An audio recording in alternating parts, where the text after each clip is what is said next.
Oke, mari kita bahas isu yang lagi hangat banget. Ada jutaan tenaga honorer di seluruh Indonesia yang masa depannya jujur aja lagi di ujung tanduk.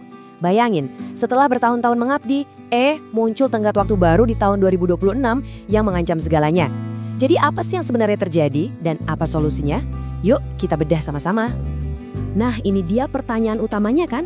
Apa yang bakal terjadi setelah 2026 nanti? Jawaban dari pertanyaan ini bakal menentukan nasib jutaan orang yang selama ini jadi tulang punggung layanan publik kita. Penting banget. Tapi sebelum kita ke sana, kita perlu mundur sedikit biar paham sebesar apa masalah ini. Ini bukan isu kemarin sore loh. Ini adalah kisah pengabdian panjang puluhan tahun yang sayangnya selalu dibayang-bayangi sama satu kata, ketidakpastian.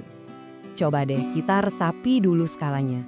Jutaan orang, sebagian besar udah mengabdi puluhan tahun, tapi hidup dengan nol kepastian. Sama sekali nggak ada jaminan soal status dan masa depan pekerjaan mereka. Ini kenyataan pahit yang mereka hadapi setiap hari. Emang siapa sih para honorer ini? Ya mereka ini adalah jantungnya layanan publik kita. Guru-guru kita, staf administrasi di kantor-kantor, sampai petugas kebersihan. Mereka kerja dengan gaji yang seringkali ya tahu sendirilah, pas-pasan. Gak ada tunjangan, dan yang paling krusial, gak ada jaminan status kepegawaian sama sekali. Terus, muncullah mandat baru ini.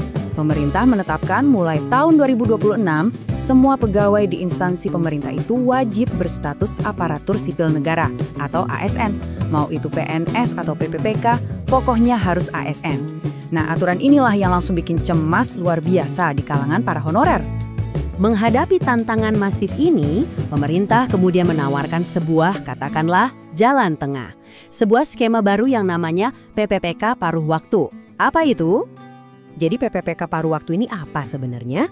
Intinya, ini adalah jembatan transisi. Sebuah kebijakan sementara yang bikin para honorer bisa tetap kerja dengan status baru, yaitu ASN non-PNS. Kontraknya terbatas dan hanya berlaku sampai tahun 2026. Ingat ya, ini bukan solusi permanen. Tentunya nggak semua bisa langsung masuk.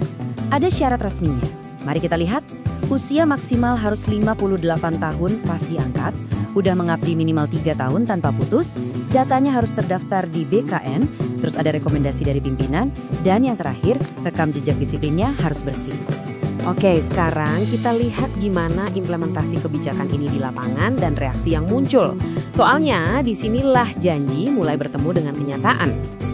Perasaan banyak honorer mungkin bisa diwakili sama kutipan dari seorang guru di Jawa Barat ini. Beliau bilang, kami hanya ganti status tapi penghasilan masih pas-pasan. Jadi ada sedikit kelegaan karena statusnya lebih jelas, tapi di sisi lain ada juga kekecewaan karena soal kesejahteraan, ya belum benar-benar terangkat. Nah, ini dia kontrasnya, kelihatan banget. Di satu sisi, janjinya adalah status resmi ASN non-PNS dan selangkah lebih dekat ke kepastian kerja. Tapi kenyataannya, gaji mereka nggak berubah, kesejahteraan penuh belum juga didapat, dan solusi ini sekali lagi sifatnya cuma sementara. Akibatnya, ya bisa ditebak muncullah perdebatan publik. Banyak yang melihat kebijakan ini cuma solusi jangka pendek, semacam plester buat luka besar, nggak menyentuh akar masalahnya, yaitu kesejahteraan real para pekerja honorer. Dan ini membawa kita kembali ke titik paling krusial dari semua ini, tahun 2026. Tahun ini jadi semacam tahun penentuan yang bikin semua pihak, ya, menahan napas. Coba kita lihat lini masanya. Dari masa lalu, puluhan tahun mengabdi sebagai honorer. Lalu tahun 2025, transisi ke PPPK Paruh Waktu dimulai. Dan puncaknya 1 Januari 2026. Ini adalah tenggat waktu final. Nggak boleh ada lagi pegawai non-ASN di instansi pemerintah. Titik. Nah, ini yang bikin khawatir. Terus gimana nasib mereka yang nggak diangkat jadi PPPK penuh sampai tenggat waktu itu tiba? Apa ini artinya bakal ada gelombang pengangguran baru yang besar? Pertanyaan yang sangat serius. Pemerintah sendiri berjanji nggak akan tinggal diem kok. Mereka udah bilang akan membuka lebih banyak formasi PPPK penuh sebelum 2026.